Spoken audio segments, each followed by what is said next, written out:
Welcome, everybody. I hope you all had a great summer and survived the dog days of summer. And we're now in the home stretch towards fall. So welcome back. A few quick announcements. As you know, our annual Positively Aging Project event is coming up later this month on September 21st. And a little more on a bit more on that later. So please RSVP to the emails so we can get a correct food count for the event because we do provide lunch and also some breakfast if you come early. And what else? Some sad news. Some of you may know Mark Peterson. He and his late partner, Bill McConnell, were regulars at Positive Life, and Mark passed away last week, rather suddenly, I've heard. So just wanted to let people know because he was with the program for many, many years, and I'm sure many of you knew him and his partner, Bill. So thank you for that. Yeah, it's good. Can you hear me okay? This is better? Okay, I just have to swallow the mic. And so a little bit of background on this program. So as you know, put the slide back up.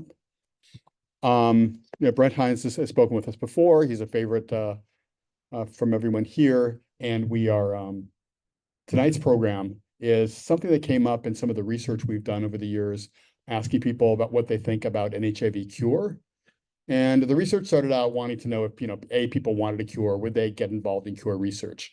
Because, we can't get any advances in medical science without people volunteering to be in research. That's how we got the meds we have today, better treatments and so forth. So we wanted to ask the same questions because cure research is going to be a lot harder. We've got really effective meds. Back in the day, people signed up. They were literally dying to get into trials because that was the only way to access the early drugs like ACT. And these days we've got one pill once a day, hardly any side effects. It's really easy. So it's a much higher bar for doing research. And so we wanted to know what people thought about that. And interestingly, a number of people told us that they don't want a cure. They're happy with their lives. They've constructed their lives around getting access to their meds and also many of their, life needs like housing, food, medical care. That sort of thing. And also their whole identities. I mean, this is a family of people living with HIV. We have LKA here. A lot of people's full adult lives have been, tied up with being HIV, and not everybody is, excited about changing that. So we wanted to explore that issue a little bit more in depth in tonight's program. So we're happy to have Brent Heinze here, and Brent, take it away. Yay. Okay. And stay there if you can, so the people online can. Oh, okay. Don't stray too far. Don't stray too far. Okay.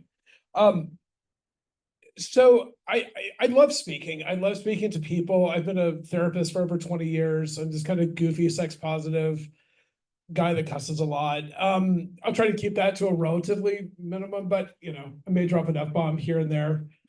What? I'm not on camera, so I need to be on camera. You want to see this mug? That's right. Okay. Okay. No worries. So when the guys wanted to do this presentation on HIV and identity grief, I thought it would be a really good opportunity to talk about the ways not only does HIV potentially affect someone's identity, but then also how that leads into, a lot of what Jeff had just said about, what if there was a cure, or who would be interested in that?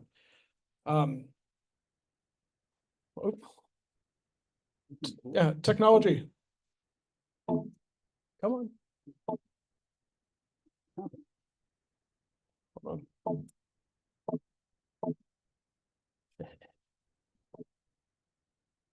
Always something. Oh, it worked. It did. Okay. Okay, there we go. Yay, technology. So briefly about me, I'm just a goofy psychotherapist. I've written a couple books. I really love community involvement stuff. I came here from Colorado with my husband about 8 years ago. I love it. I just do a private practice now, and it's fantastic. I get to work with people with amazing stories. And so when this whole idea about let's start talking about identity, I deal with this in my practice all the time because it's all about how we see ourselves and the way that we engage with the world and other people. So I've heard this all my life. You're weird. Nah, that's okay. So we're going to look at a bunch of things today. Before we get into this whole thing about how people may or may not be interested in a cure, or being part of studies, I kind of wanted to talk about what is identity in general. And it's basically what makes us us. So it's the way that we see ourselves. It's how we interact with our environment. And that's like everyone. That's how we interact with our bosses, our kids, coworkers, dude at the grocery store, somebody online. It's how we present ourselves, but it's also about how we see the world in general and how we interact. The ideas that we have about, is the world a fair place or not? And how we're able to interact and go into these intersectionalities. It shapes our personal thoughts, our decisions, and our actions. It shapes like what we do and how we think. And it evolves over time. So, as we get older, we have new experiences, we have new challenges, we have more successes. It changes the way that we are. So in our identity, it can be influenced by lots of things. I was saying, so our identities, so it's not just bio family. A lot of us are raised by either extended family, neighbors. Neighbors' parents were big in my life. So society, our environment, media. It's, we see things on TV. There's a lot of talks about maybe genetics. Any of you that have had kids of your own or nieces, nephews, you know that infants can have their own little personalities. So there's got to be some kind of genetic factor there. Personal experiences obviously shape who we are, the choices we make, all of our successes and challenges. Even if they're small, they shape who we are. And so over time, our identities really form with everything that happens to us. Some are more significant than others, of course, but we've got some personality traits, our intelligence, the way that we see the world, education. So there's lots of things that really factor into our identities. So there's different aspects of ourselves kind of wrapped up in our identities. We've got our cultural identities, which, may include some race, it may do ethnicity, but, families have their own culture as well. Within different, ethnic cultures, there's definitely familial cultures as well. So, we've got ethnicity. Obviously, our identities have something to do with our gender, possibly our sexual orientation, how we see ourselves, how we engage with other people, through religion and spirituality. This isn't an exhaustive list because there's so much of our personality that's wrapped up in so many different things. What we do as an occupation, some of our values, honesty, kindness, stuff like that. A lot of our core beliefs, our passions, what gets us going. It's not just hobbies, it's what we feel passionate about. And, definitely our interests as well. So, as we're talking about our identities, one of the biggest things that can affect our identities is the crap that happens to us throughout our lives. So I didn't want to just jump into this idea of identity grief without giving some kind of a basis on kind of just generally what trauma can be.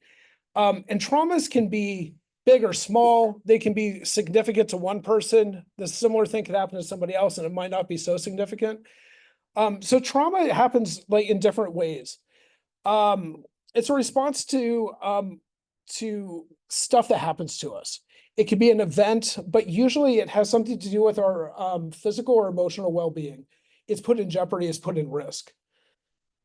It can be triggered by different life things such as violence or war, a national disaster. Those of us in the room all know the Challenger disaster. I was a kiddo, but freaked me out. Accidents that can happen to us or other people, relationship breakups, any kind of abuse. It can be psychological, emotional, sexual, chronic illness, health issues. Sometimes traumatic things happen in retirement or other big life changes. You just never know what's actually going to trigger this kind of feeling. Aging, death, loss of things. Sometimes like people have really big, like significant, like financial changes. They get divorced, they lose, this kind of financial security. Something happens, they lose their home, they have to downsize. And it kind of changes. So it can be physical, it can be cognitive. Just lots of things can be traumatic. So, I usually joke in my practice that living is a series of traumatic events. And it's true. Just to be alive is to be traumatized. Just right. Yeah. So really anything that disrupts your life goals. So there are a lot of potential impacts that can happen. And like I said, what might be traumatic for one person may not be for someone else. It can overwhelm our capacity to cope. There's a lot of times that, I'll feel like I can cope with kind of normal stuff. It's stuff that's kind of outside or that's more extreme. And it really challenges me and goes, okay, well, I thought I could deal with everything, but this is really testing my belief. So it disrupts how our life will play out. It can also change the way that we think the world operates. As we get older, we realize that the world can be unfair or difficult sometimes. As a little kid, you're like, life is good. And then you realize life can suck sometimes. So it can impact our self-perception, how we see ourselves, how we interact with the environment. We can feel emotionally unsafe. There's a lot of writing around attachment styles. So if you want to geek out and Google attachment styles, there's like anxious attachment and all that stuff. And a lot of times what they're showing is that growing up in an unstable environment, dealing with trauma can really affect the way that you attach to other people. It can impact your relationships and how you interact. Maybe in the partners that you choose or choose to stay with, or you should tell to F off. So it can create insecurity, losing connections. That's one of the biggest things with trauma. It serves to isolate a lot of people. So sometimes you'll feel isolated from other people. Sometimes you may feel isolated from a community, from people in general. It can affect you a lot of different ways. Emotional deregulation, it can cause bouts of anger, depression, sadness, suicidal thoughts, suicidal attempts, homicidal thoughts, just lots of different things. It can really cause somebody to feel really emotionally just up and down and going all over the place.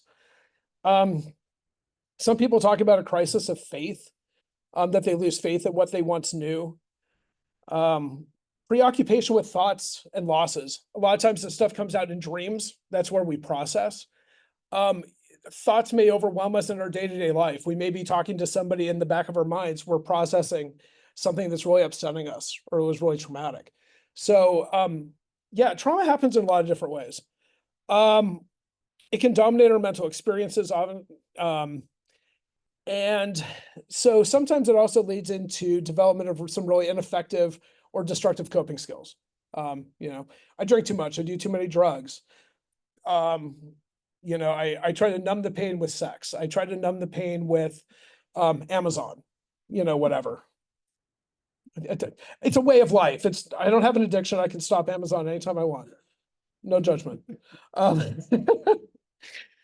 So, when somebody experiences something traumatic, and trauma doesn't have to be life stopping.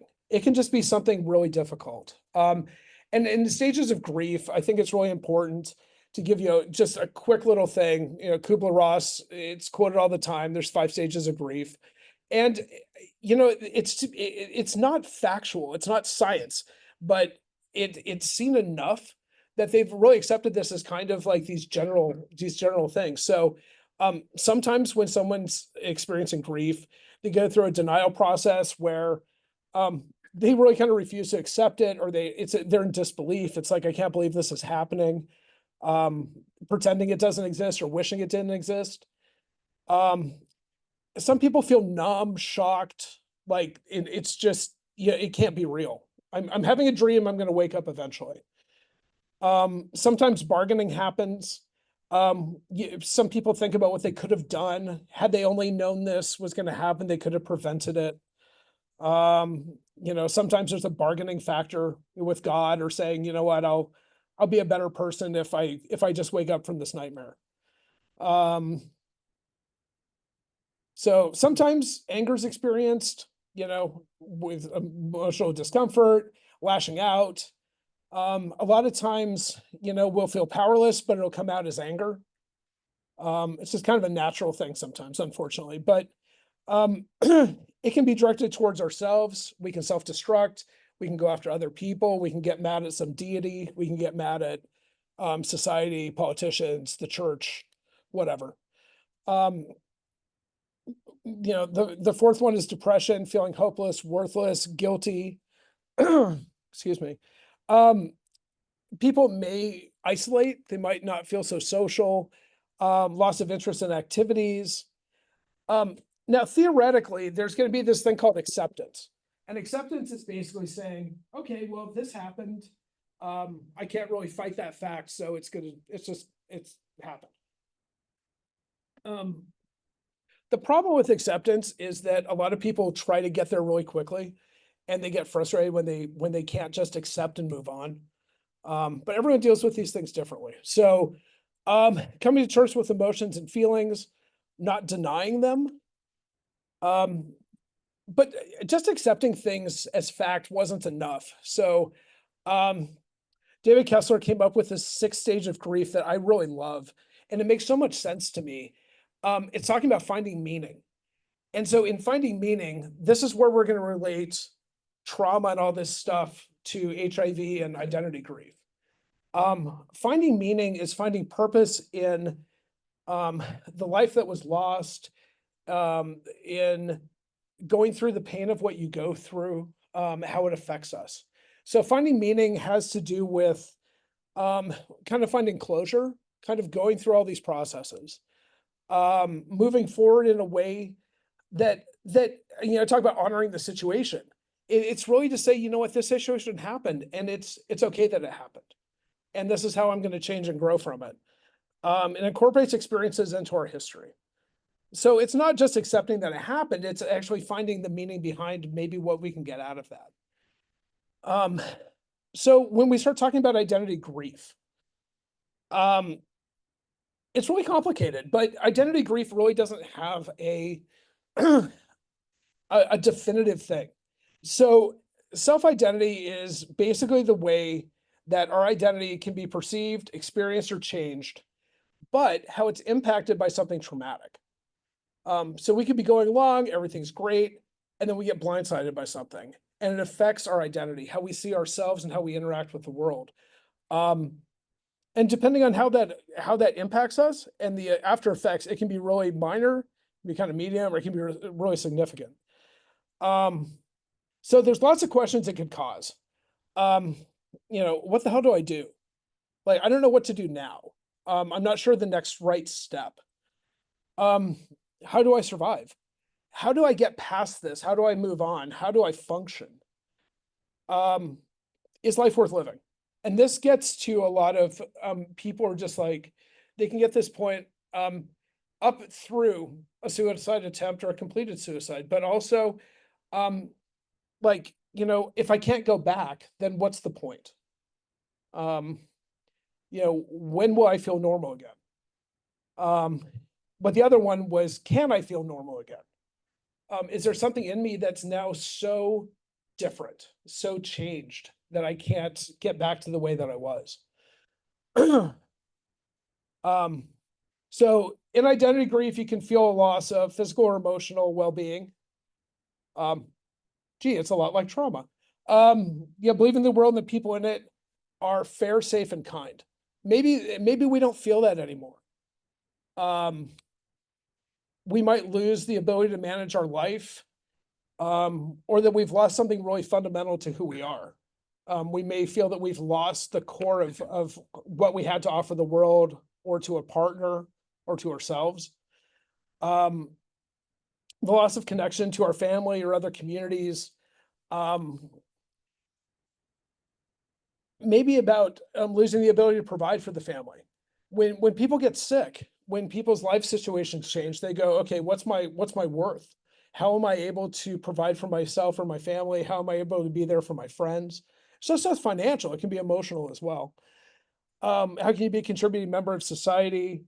What about my goals? What about my dreams? What about my hopes? This is where I was going. Now this thing happened and knocked me off my stool, knocked me on my ass. What do I do?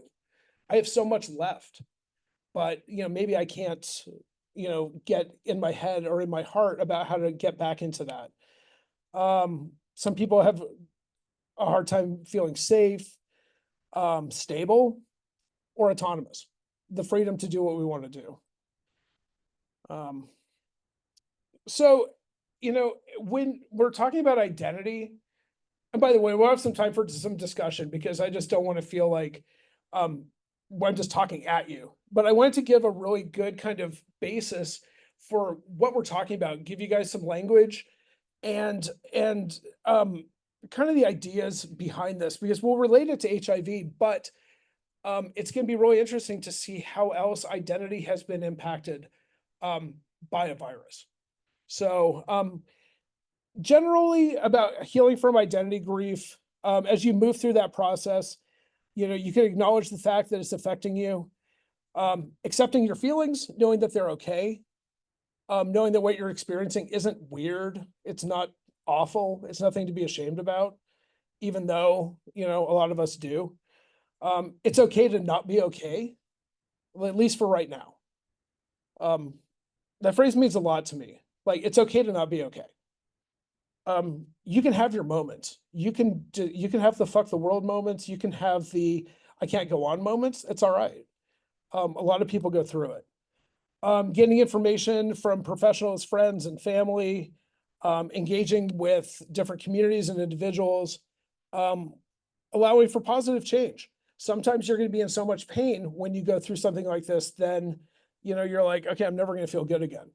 And then you might have a good day, and maybe some people feel guilty about that. They feel ashamed with it. They feel like they shouldn't. So sometimes it's just about accepting. And then accepting that your identity is going to be a little bit different than it was, but it's going to be okay because you're going to have the potential to incorporate this stuff. So when I'm going to ask for some ideas and thoughts, there's a lot of experience in this room. Everyone's got stories, and in HIV and storytelling, it's a really important part of the history. For the purpose of these discussions, please, to the best of your abilities, keep the comments as short as possible. But everyone's got a history, so when we start getting into this, it may be bringing up lots of memories, thoughts about 10 years ago, 20 years ago, 40 years ago, when the diagnosis happened.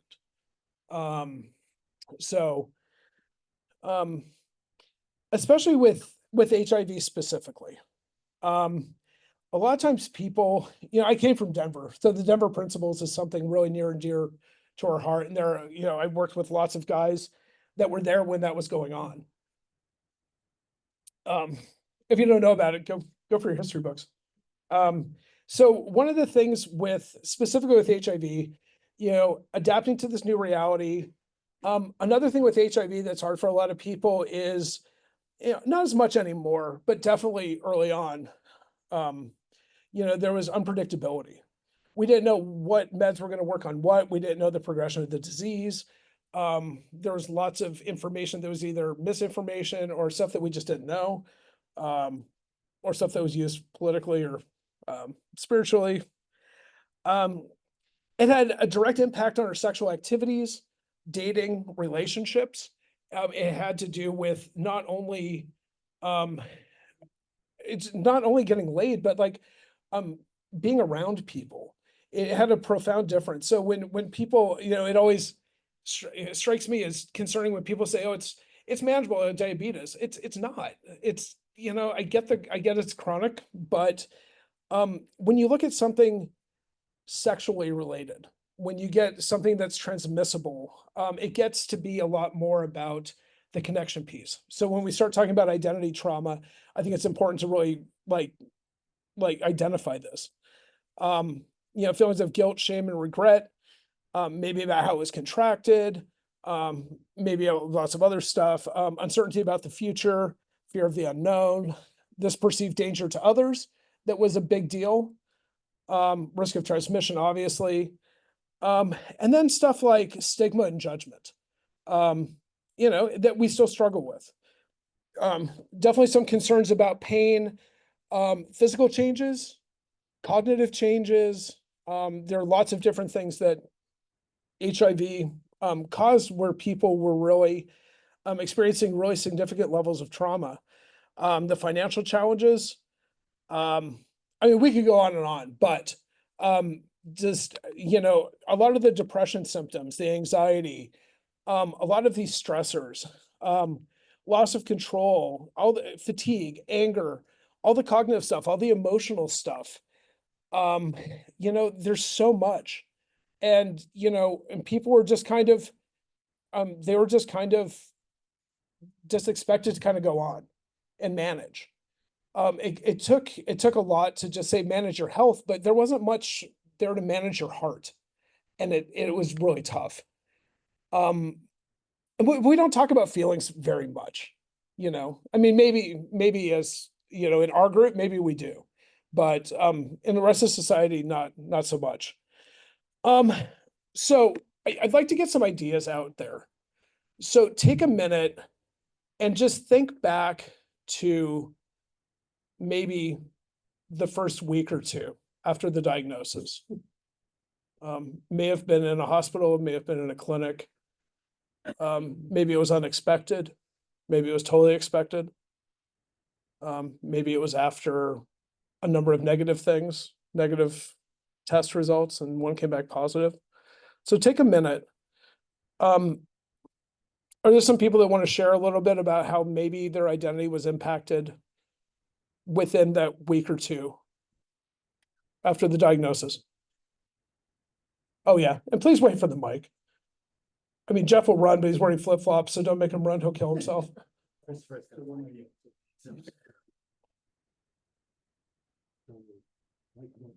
it on?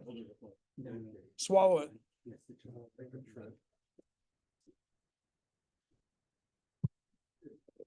I'm Trent, and I was diagnosed maybe 35 years ago. And I'd just gotten out of the Navy, and I was living in Brent County, and I'd just gotten a boyfriend, and you know, before you know it, I was positive. And I just remember, you know, in my 20s, being told that I wasn't going to probably make it, and you know, filling out papers for afterlife and Medi-Cal, and saying I was going to need Medi-Cal, and I was going to stand on the veteran. I wanted to, you know, it was a lot of the denial things that were going along, and it was a period where like everybody around me was dying. I mean, Marin County was just like, you know, they were just empty, you know, and San Francisco was really in a total crisis. And so I went into nursing, and I started out on the AIDS ward at San Francisco General, and that's kind of my story. No. So you're one of those heroes who ran to ground zero. Absolutely. Well, and so we'll get some other ideas too. So the way it impacted your identity, you had the oh fuck moment. You said, oh my God, people are dying around me. What can I do?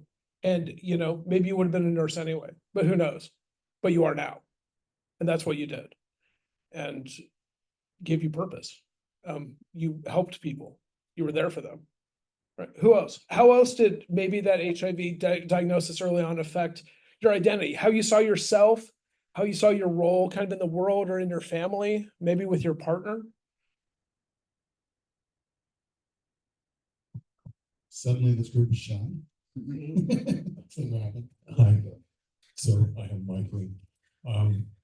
I was married in June 29th of 85, and I got my diagnosis in October 5th, 85. So my identity changed from being a husband or being a father, because we're actively trying to have kids. That's when we got married. So it totally turned everything on its head that way. And I became kind of obsessed with chasing the next promotion so that my wife wouldn't be left destitute. So it all became about chasing that instead of chasing being a dad or father. Thank you. That's a big deal. It changes trajectory theoretically. You know, is really no one going to talk about just having the fuck it and just becoming big raging sluts and just saying, you know what? No, seriously, I mean, I deal with it all day. So, you know, is anyone gonna raise their hand to admit that they just said, you know, screw it, I'm just gonna have as much fun as I possibly can? Why did we see a lot in our community of people who, you know, responded in various ways to the problem, and then 20, 30 years later, that's when they had that moment and say, okay, Sure. you know, I did all the responsible things, I got myself here, now is my time, I'm gonna have fun. And some people do that in more responsible ways than others, but yeah, Sure. I think we all see that. So we have a comment in the Zoom. It says, it affected the way I saw myself as a woman, ugly versus sexy or pretty. Absolutely. It can, when you think about how people describe themselves, you know, I've worked with people in my personal and professional life that have considered themselves diseased and broken, and, you know, not just with HIV, I mean, with lots of things. So when you perceive yourself as weak, broken, destroyed, it can be super tough. Oh, another one? Yeah, I was. Go for it. Sure.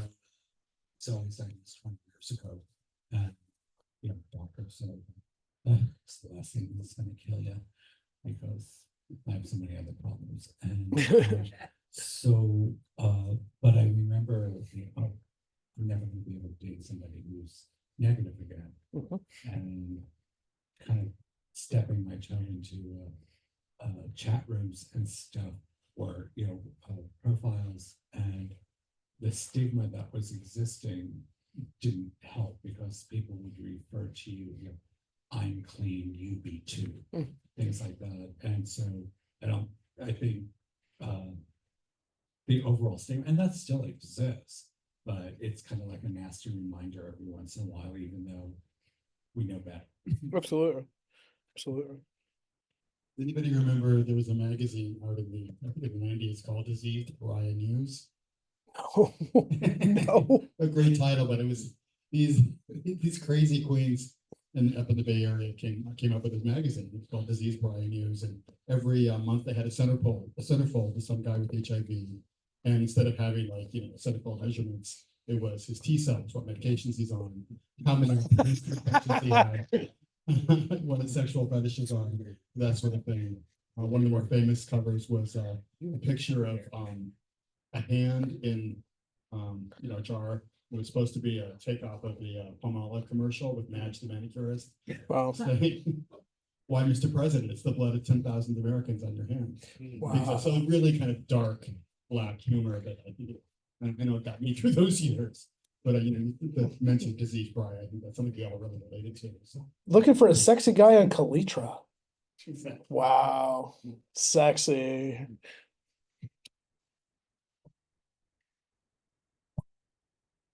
For me, it turned on my activist button. Mhm. I stopped worrying about my career trajectory so much, and I grabbed at whatever I could to try to change things.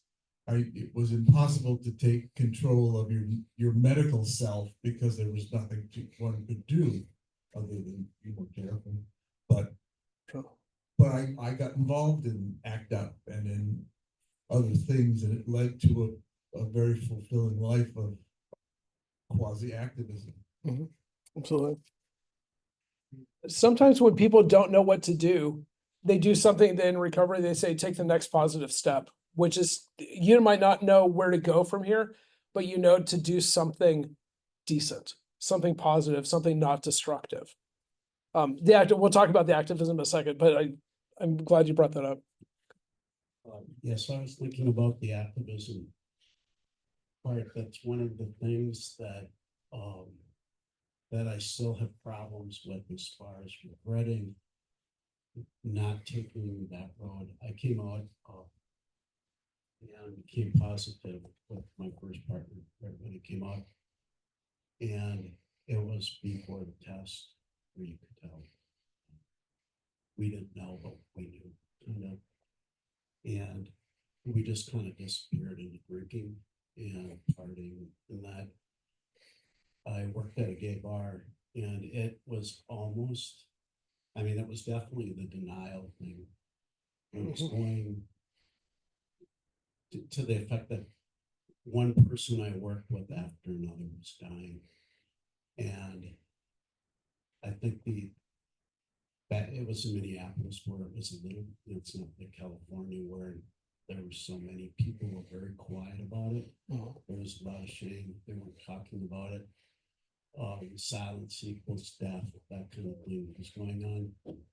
And it wasn't until I started going to treatment for pentaminity, the failure lungs, so you wouldn't get pneumocystis, that I started seeing the community that I felt that I should be going to instead of hiding from.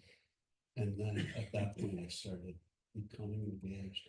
I felt that it was too late. I mean, not too late, but I wish that that's how I would have approached it before I became a full-blown alcoholic. Yeah, right. Oh, thank you. It's, regret's a tough thing because you can say, you know what I could have done.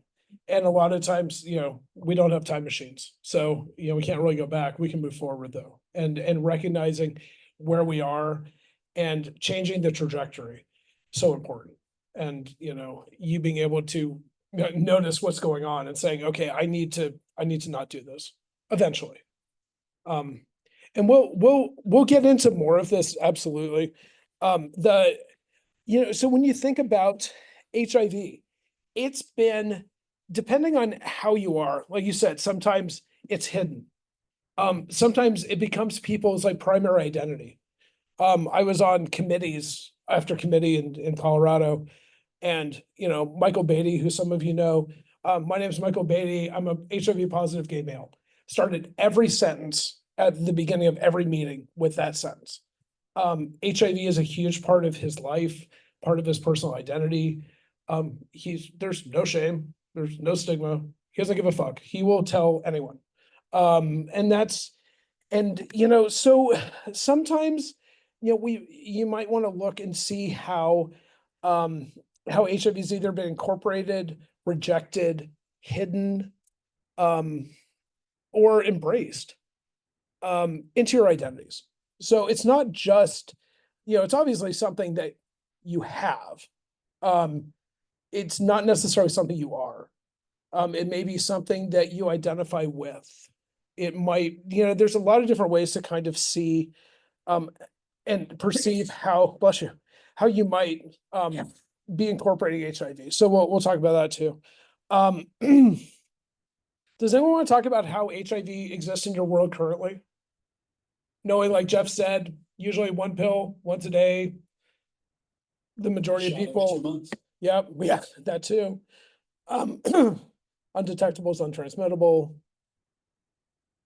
Unfortunately, HIV isn't as sexy as it used to be. Now people are looking at other things, and we'll get into that as well. Is HIV affecting anybody's identity currently? Is there anything that you want to talk about how it defines you?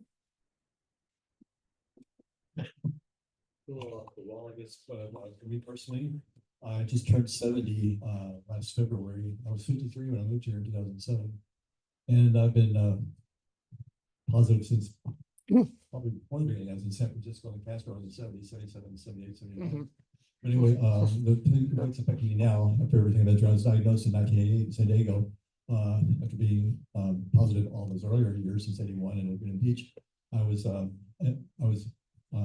non-symptomatic.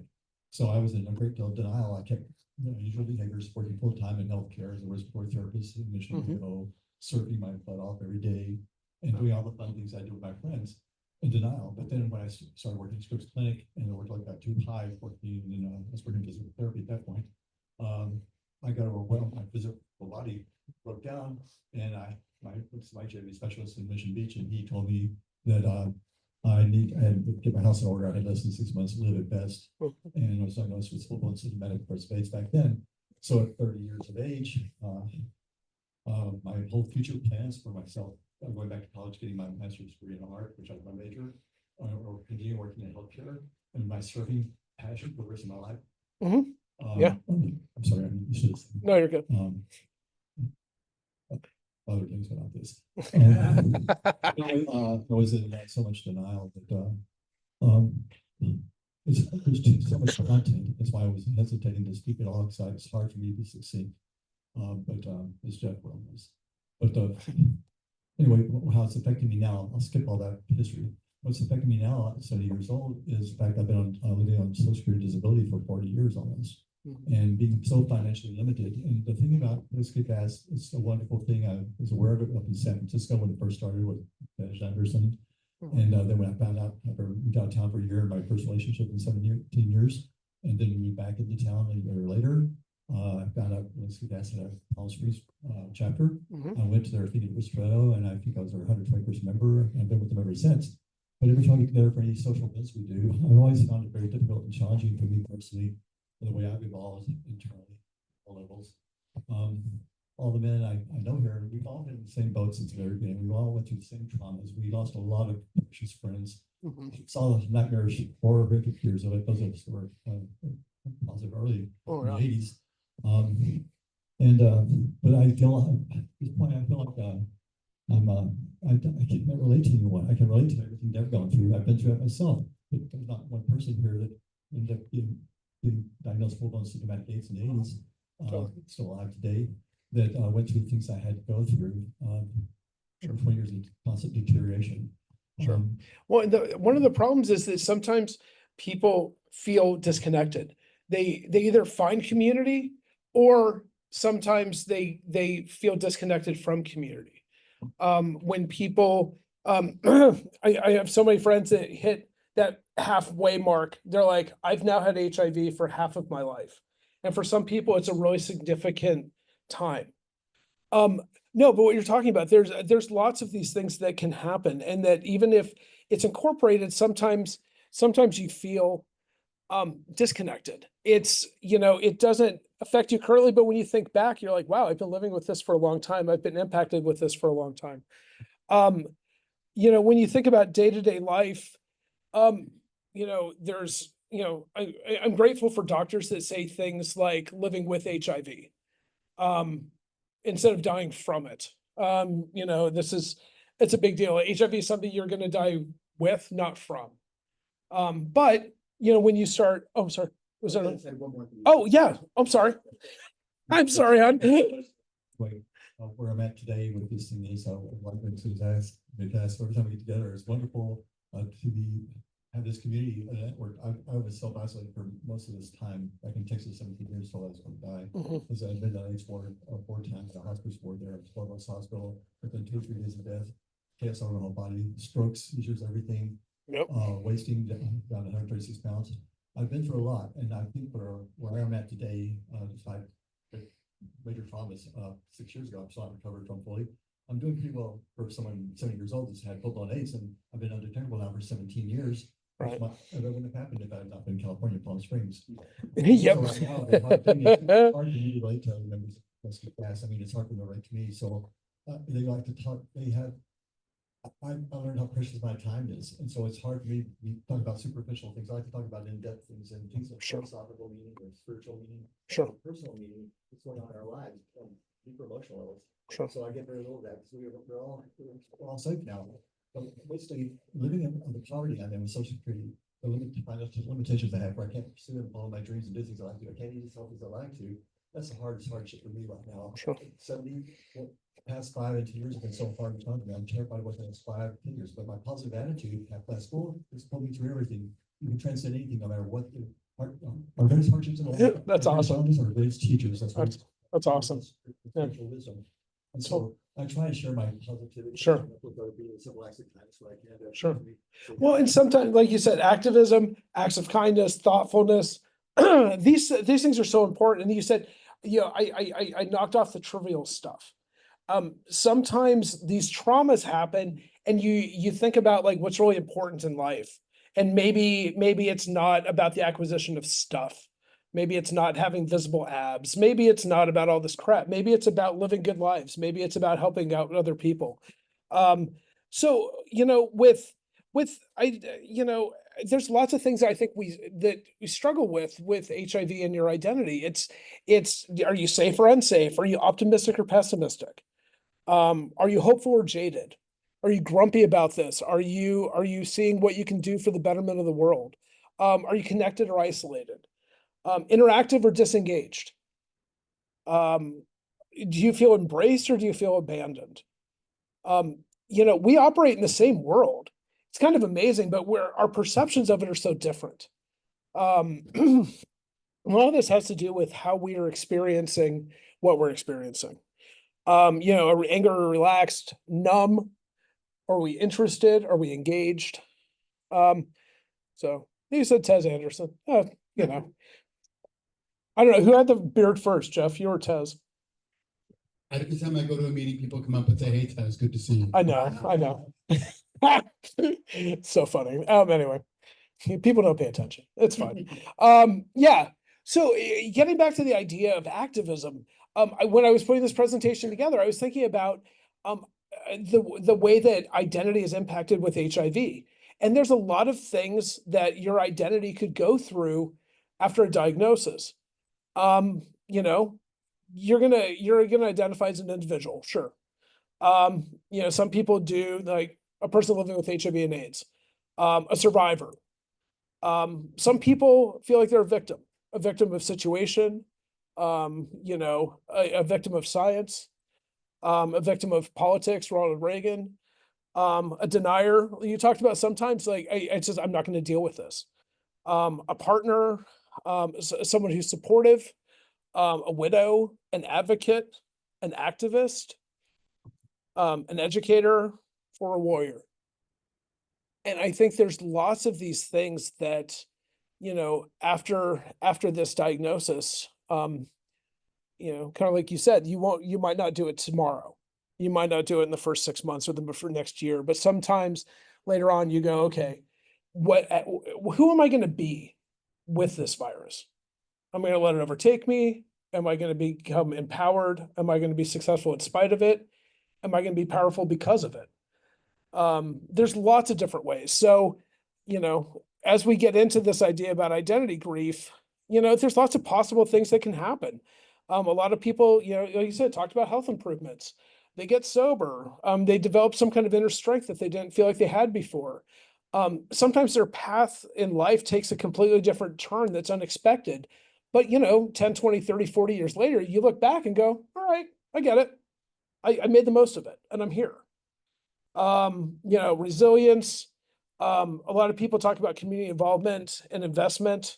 You got the activism part, but sometimes like just being supportive, being an educator, being loving, being out, being honest about identity. For some people, it's a big deal. That's their gift with it. And that's how they interact with the world. So as we get into this idea about identity grief, so there's 7 people right now that have been effectively cured. The term cure, they talk about long-term remission. And this is just the science behind it. I'm not a doc. I'm just a therapist, but I mean, at the end of the day, the 7 people that were cured, had some form of cancer, that affect white blood cells.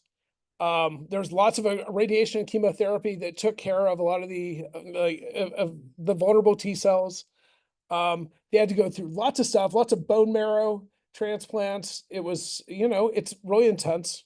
So there's lots of things that disable the receptor sites where HIV can actually attach.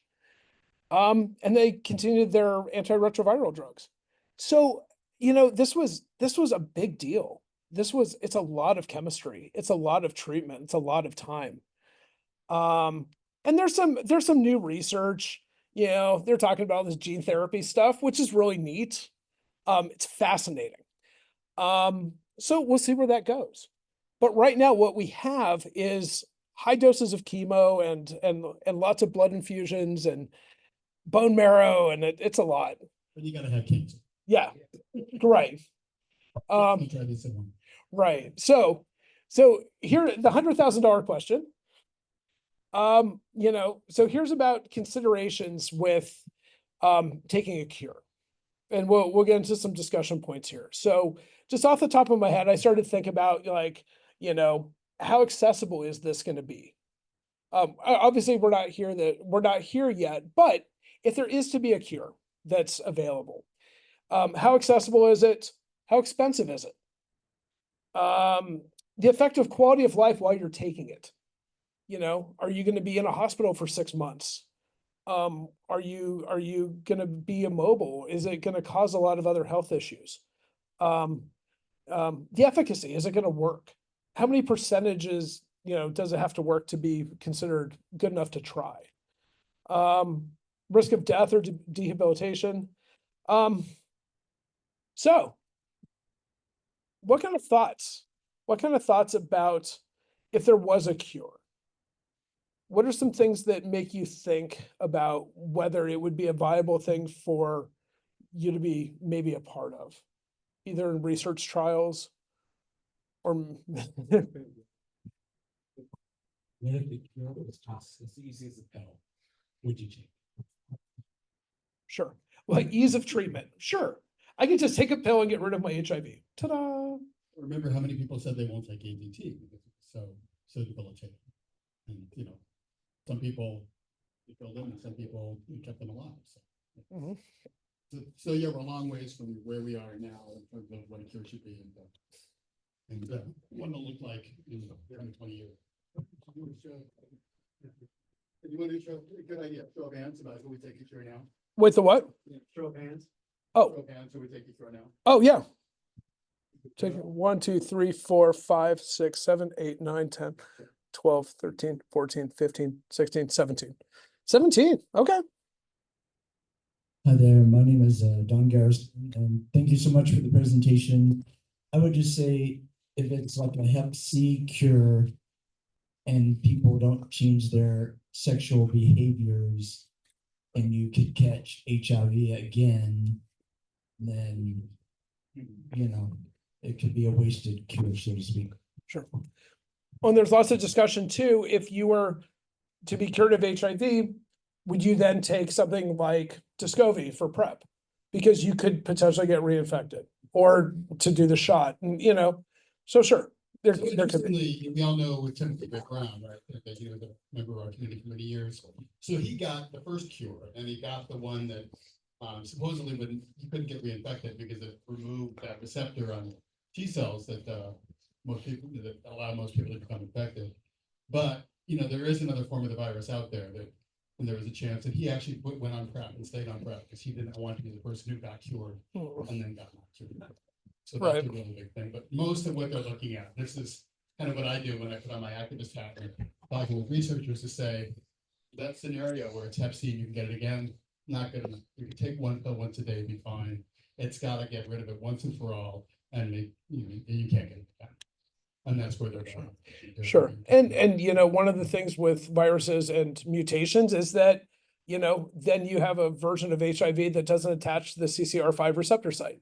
Then what do you do? So yeah, there's some questions about that as well. Who else has some comments about would they take it or why not?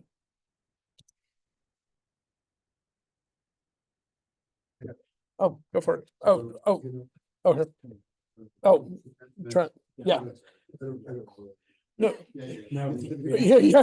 I don't need a mic. I remember when I got this diagnosis, and you said like the first things that you thought of 2 weeks after you got the diagnosis, and like I mentioned how everybody around me was dying, and you know, literally everybody I had a romantic relationship with is dead at this point. And so when I got my diagnosis, I said, I'm taking every single thing they give me, and I am never going to have a side effect. Right.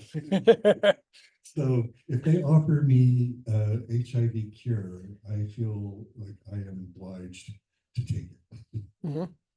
That's fair. And you know, here's another thing. It's like there's not many of us around. You know, when you look in this area of even Palm Springs, there's not many HIV positive men still alive and not living very well, you know, what I mean, so those of us that are really need to be grateful for every day that we get. And, you know, I just think that it's so important that we understand how valuable our lives are because so many people didn't have the luxury that we have. Thanks.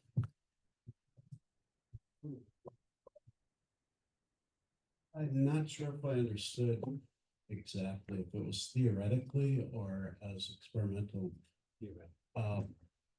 At my age,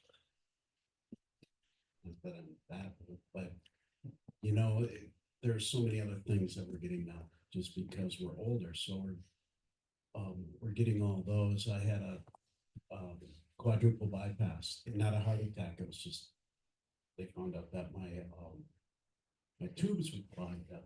Total surprise. And so, you know, I think about that as long as I can maintain my HIV, I suppose I'm not that worried about it. But if it was for the good of the community to try it, you know, that would be different. Sure. Thank you. Sure. You know, it's not just the theoretical idea. There's a study, you know, one of the people who's cured is Paul Edmonds, who lives here in Palm Desert.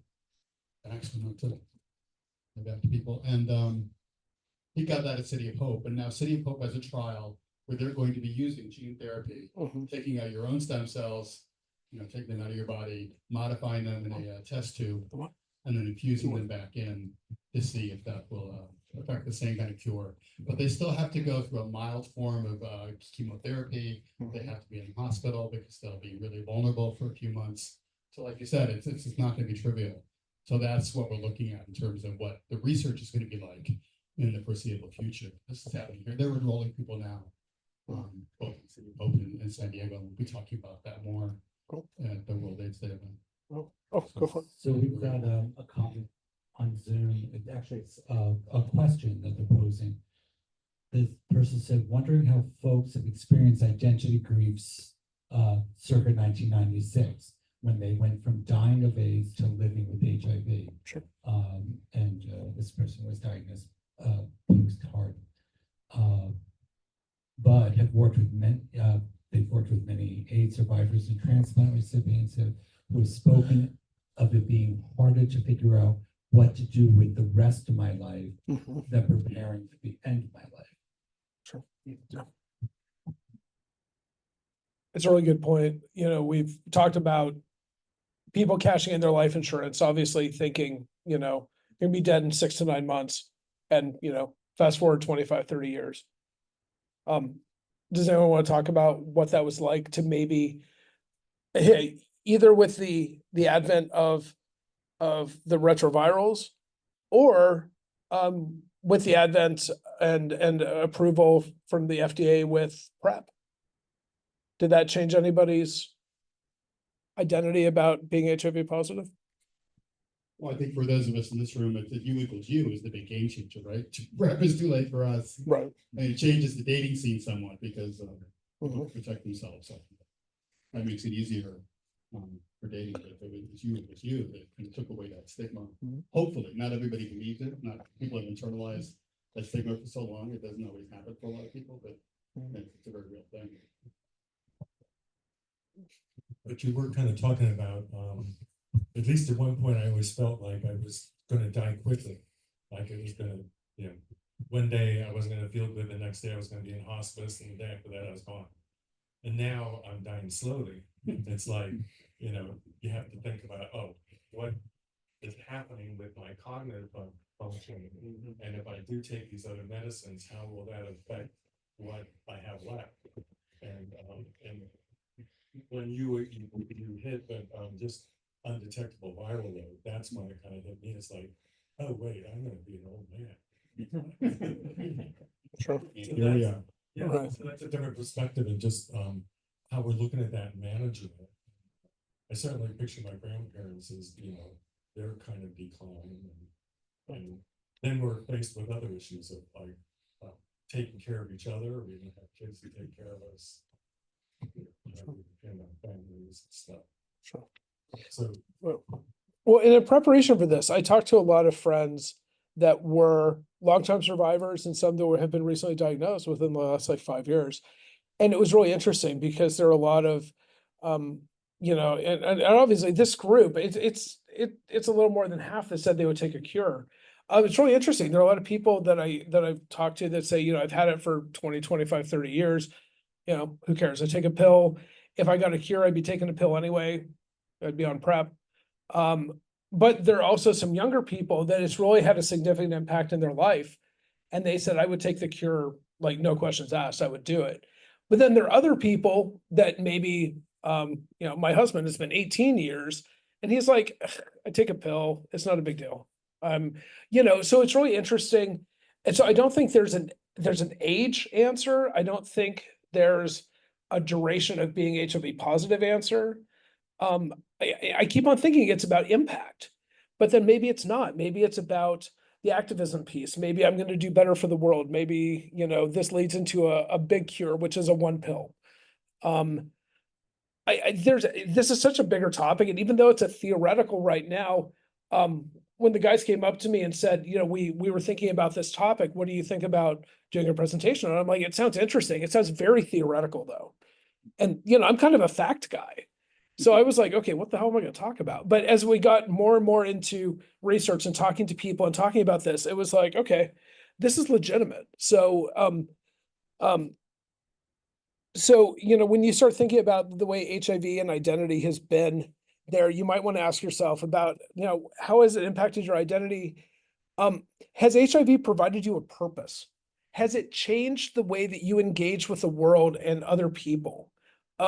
Did it start as something so destructive and detrimental, and it's turned into something powerful and motivational? The virus isn't good or bad. It's kind of what you do with it. It's kind of like, when people say like Facebook is bad, Scruff is bad, it's a tool, depending on how you use it. So it started me thinking about HIV, and it's like, I know some people that has destroyed their lives. They have never recovered from that day that they got diagnosed. And I know other people that are powerful and positive, and positive, but also like positive attitude and powerful and motivated and engaged. So, it's the same virus. The only difference is it's the person that has it and what they do with it. So I appreciate you letting me take a little bit of liberty on the topic. Just because I think this is way bigger than just the role of identity grief in HIV. I think it's a good opportunity to get a group of people together thinking about how HIV has affected them and how it's currently affecting them as well. Not just in the face of a potential cure, but to think about what might be different in your life if you were HIV negative. Would anything fundamentally change? Would it change your behaviors? Would it change your identity? Would it change the way your neighbors or your kids see you, or your partner sees you, or dates see you? That's why I want to share something. There's folks from Christie's Place who are joining online from San Diego. It's an amazing organization in San Diego, started by a woman who lost her brother to AIDS. And 30 years later, this organization is going strong and helping with children and other sexual men living with HIV. And we did a focus group, a research focus group with them. I did it a number of years ago. I did it by myself, but a researcher lived in town. I just sat down with this amazing group of women from all walks of life, from just housewives and career women to women who have been drug addicts and prostitutes in the street and spent time in prison and lost everything. And we asked, what would it cure me to you? And the most striking answer was, it would it would remove the stigma. Nothing else will remove the stigma of HIV. It's always going to be there, no matter how much we try to normalize it. And then a follow-up question was, what kind of risk would you be willing to take? And one woman said, I would be willing to die because it's taken my life, taken my family from me, it's taken so much. It's taken so much from the people I know and love and that I've seen suffer. And so, if it meant, if I could sacrifice myself so that we could have a cure, I'd be willing to do it. And that just really stayed with me. That was a number of years ago. But it's, I mean, there's such a spectrum of how people respond.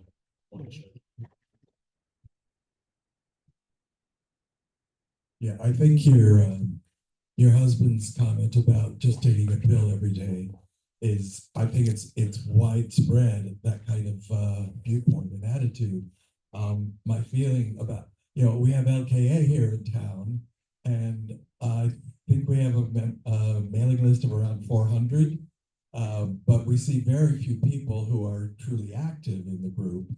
And that's only a small number of the HIV population in this area, which I think is really, really large. I have no counts, but I think for a lot of people who, like us, have been long-term survivors, are taking their pill every day, and just sort of, it's matter of fact. And I don't have to think about it much more than that. They don't identify particularly, I mean, yes, they're HIV positive, but I don't think they think of that to say, I need to be part of LKA or, any of these kind of groups. So I think it's a very rampant attitude and thinking. Mhm. My view. Absolutely. Well, and there's obviously, like, someone that was diagnosed with HIV, 95 or before, sometimes, there's like this diminishing thing about looking for community where, in the 80s and up through the mid 90s, people had to band together. And, even when I was in Colorado, it's a smaller group, obviously, than, San Francisco, LA, New York, Chicago. But these people had to band together, and they became a family. They became a community. And obviously not everyone. And just like every family, there's some loud, creepy ones and angry and there's some very loving, huggy, pinch your cheeks and give you money. And, I mean, there was just lots of like interesting things, but, I mentioned at the beginning of the presentation, like HIV isn't really sexy anymore. And it's a tough thing because now we don't have AIDS walks, we have health equity walks. We don't have Colorado AIDS Project, we have Colorado Health Network. There, a lot of times, like, people, aren't focused so much on HIV because it's manageable, because people aren't dying. The protests don't need to happen. Organizations like ACT UP don't have as much like need at this point. So it's really about helping to make sure that people feel, like you said, there's 400 people on this mailing list. Where is everyone? Are there people that want support, that want activities, that want community? Or is it not an issue as much anymore? So there's lots of interesting things that, I mean, hopefully you're going to leave here and have conversations about this. This isn't just a 90-minute talk. This is really thinking about how HIV may still be affecting you, or how, but talking to other people as well. So, one of the things with just, I mean, kind of to wrap up, that we can do questions or discussions or anything. And this is something that Jeff brought up when we were talking about this, as well as Tez. Sometimes with this, if there was to be a cure, you also have to think about certain things. And Jeff brought up some of these things at the beginning about healthcare and meds and all that stuff. So, and I don't know, I mean, obviously policy wise, we don't know because there's not a cure, but, people could lose disability eligibility, maybe access to healthcare and meds, maybe not be able to do grant funded programs. Those people that are doing like Ryan White funded programming, they might not be eligible anymore. It's a protected class. I mean, hopefully it'll still remain a protected class, but a trauma bonded experiences. By the way, it's something I didn't think about until right now. There's some people that may say, why are you taking that? Why are you taking that cure? Like, there are people that would say, you know what, without HIV, I lose part of myself because I spent so much time incorporating this virus into my identity, into who I am. I'm not saying right or wrong. I'm just saying it's factual. It just is. Inclusion in social networks. Sometimes there may be a feeling of loss of unity, but then again, like, through this, you could potentially gain, maybe you talk about reduction in stigma, maybe, I don't know. Discrimination, maybe. There are a lot of people that really struggle with this idea that becoming positive, they can't donate blood, they can't have their organs, for transplant. I mean, there's lots of these medical things that you don't necessarily think about, where you're like, oh, okay. Other positive health outcomes, you talk about like heart issues. I mean, the virus causes premature aging in organs. Now, you've been positive for 30 years. I mean, is damage done? Is there more damage that could be done? So would be being HIV negative actually stop the progression of certain things? Maybe. So anyway, it's all theoretical at this point. It's getting closer to a reality, obviously. Nothing is going to happen in the next, 30 days, but, Keep taking those guns. yeah, right. Stay on your meds. Everyone. So what else? What kind of other thoughts?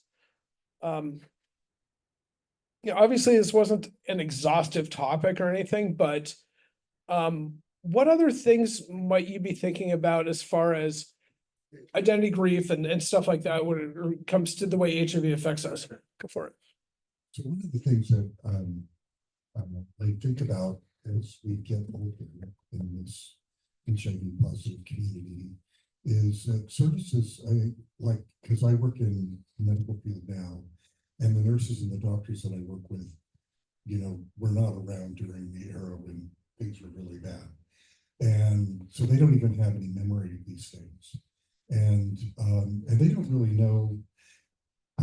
So we're a lot like the people who lived through the Holocaust in a way. And we're sort of, if you look back at the people who lived through the Holocaust, a lot of people didn't want to hear about it. They didn't want to deal with it. And they kind of put the grandmother, aside, and there were less and less interest in taking care of people who survived those traumatic days.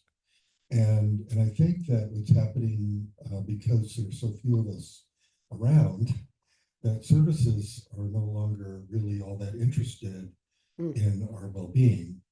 And so I think that the only people that we can really count on are ourselves and those around us. And that's why I think it's really important. I'm not a member of LKA. I don't know how to access LKA, but if I did, I would love to. But they'll hook you up. But I just think that it's so important that we take care of each other because there's nobody else. Absolutely. Amen. Last questions or comments? What's LKA? Oh, who wants to talk about Let's Kick Ass? So, yeah, go ahead, Christopher. Well, Let's Kick Ass, LKA, Let's Kick Ass, and ASS is AIDS Survivor Syndrome, ASS. So it was just, at a certain point, we realized that the trauma had a definite impact. And if it's not a disorder, it's definitely an injury to our brain. So it was an effort to get a group of like-minded people together to encourage each other and coming together with the common understanding of what we've been through. We don't have to explain it to anyone. If you just say that I lost my friend who had HIV, that we've been together 20 years, and you know the struggle that they must have gone through and for that time. So that's the purpose of LKA. And we do have it's lkaps.org. And there are social activities and other activities that people do just to create connection and There you go. be able to live our life. Good idea, Jeff. Thanks, Yeah, Jeff. and, you had this picture of Tez up. That's Tez and Mark King spoke here a while back promoting his book. But Tez is the guy who coined the term AIDS survivor syndrome as a specific form of PTSD. He was kind of stuck in life and wasn't quite sure where he was going and really kind of at a crossroads and read about PTSD in reference to, people who've been through a war, and he said, that's me. Our community has been through a war, and, you know, the battles are over, but we're still here, and the rest of the world has kind of moved on. And that really kind of crystallized it for him. So I formed, you know, this idea, the notion. They started a chapter in San Francisco. I don't think it's still active, groups like Shanti and so forth. But he and another San Francisco activist, Matt Sharp, came down and did one of these positive life programs back when we were at the Sinatra Auditorium at the hospital 10, 12 years ago. And that night, people said, we want a chapter here. What do we do? And we started one. And it's been going strong ever since. So I think it's a real testament to our very unique community here in Palm Springs. And there's one in Austin, Texas. I know there was one an active one in Norway for a while. So it's kind of taken. And actually, one of the really cool things about Let's Kick Ass is as much support as it is education, as it is social. And one thing I love about this chapter is like how engaged people are. Whenever I'm working with someone who's positive, that's having a struggle with finding community, finding friends, finding dates, finding like stuff to do, I always drive them there. In addition to HARP, because I think, you know, HARP and Let's Kick Ass are it's access. And it's so people don't feel invisible or have less of a chance of feeling invisible. Like when you know there are people that have your back or that care, then you risk less depression, isolation, and all that stuff. So I remember one time I asked Mark King, but I was working here in a clinic, and it was supposed to be an HIV clinic. And I asked Mark King to come and give a speech, and the nurses were like completely blank. Meant nothing to them. Right. Right. I feel a lot of us have been in that situation, anybody under 50 probably. Just has no idea that they're in it. So thank you, Brett. This has been amazing. We really appreciate Thank you. Feel free to email, text, whatever. That's cool. I appreciate you asking me. I'd love to do stuff like this. Thank you, guys. I think that the topic presentation were great, and I think it'd be really the kind of thing where a follow-up would be really good. I think we scratched the surface tonight, but I think it'd be a great opportunity to get everybody back together again sometime if Brett's available. Yeah. Okay. I can be wooed with pizza. Yeah, so thank you, Christopher, for mentioning. So HARP, in addition to LKA, HARP has something called the Virtual Village, the HIV Village, which is an online Facebook group. Is another way for people to connect online. Offering something as well. And don't forget, if you want to attend the program later this month, the Positively Aging Project on Saturday, the 21st, go to the HARP landing page, sign up there, and we will hope to see you there. Of course, we'll see you here again next month.